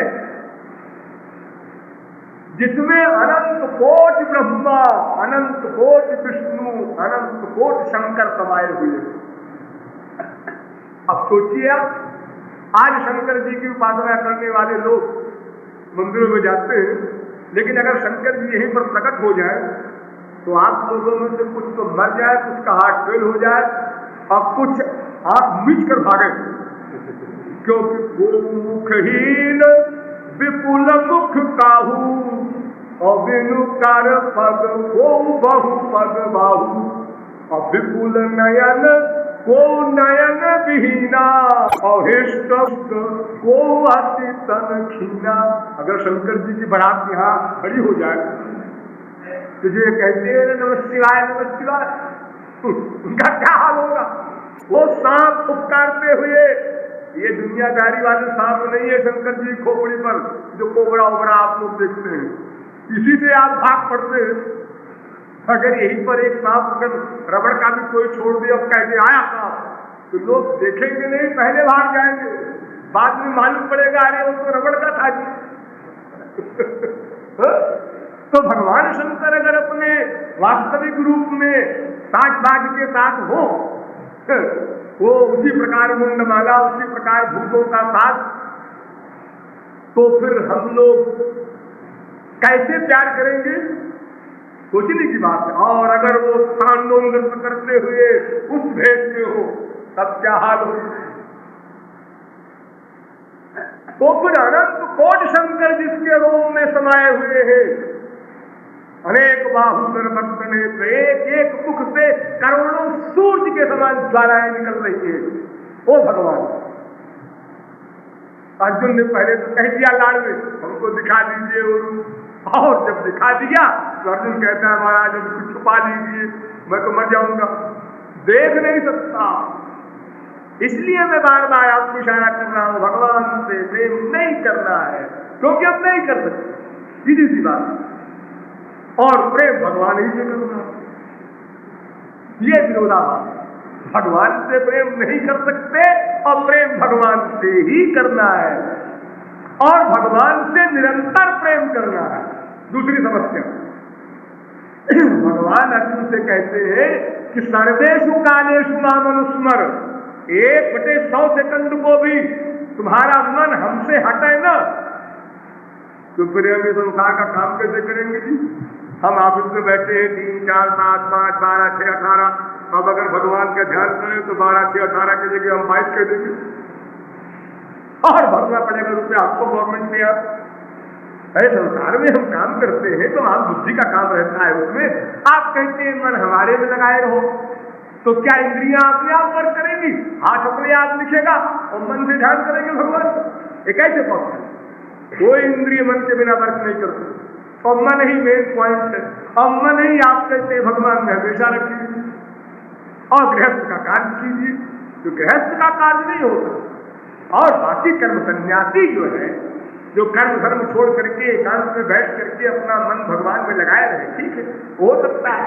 हम गृहस्थी लोग यहाँ आए हुए हैं, हमारे लिए साधना बतानी होगी आपको, बाबाओं साधना बताने आप नहीं आए हैं। आप हम लोग रोजाना आते हैं, इतना टाइम खराब किया है मैंने आपके लिए, तो फिर आप उनको साधना बताइए। अगर आप बताएंगे बाबाओं को साधना कि एकांत में बैठ करके और निरंतर भगवान में मन लगाए रहो, भाई हमारा गृहस्थ ऐसे नहीं चलेगा हिसाब। अब अर्जुन का भी गृहस्थ था, तो अर्जुन ने कैसे युद्ध किया, निरंतर भगवान में मन रहा, ऐसी वो कौन सी तरकीब है, कैसे पॉसिबल है? ये सब विषय कल हल किए जाएंगे। बोलिए वृंदावन बिहारी लाल की जय।